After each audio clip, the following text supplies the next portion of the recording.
यो चाहिँ हाम्रो गिरान साफ हुँदैछ हिले युवा क्लब हिले को प्राङ्गण हो यो चाहिँ। अनि यो चाहिँ हाम्रो क्लबका मेम्बर भाइहरूले गिरान साफ गर्दै हुनुहुन्छ। उहाँ चाहिँ हाम्रो काम लगाउने मान्छे होइन, काम गर्ने मान्छे। यो चाहिँ हाम्रो प्राङ्गण हिलेको प्राङ्गण हो यो चाहिँ। अनि साफ सफाइ हुँदैछ अहिले। यो चाहिँ हाम्रो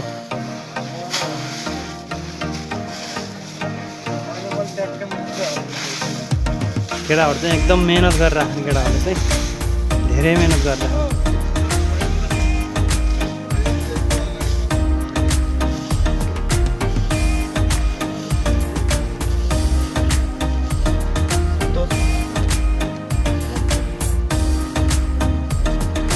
हाम्रो सन्देशले फिनिसिङ काम गर्नुहुन्छ।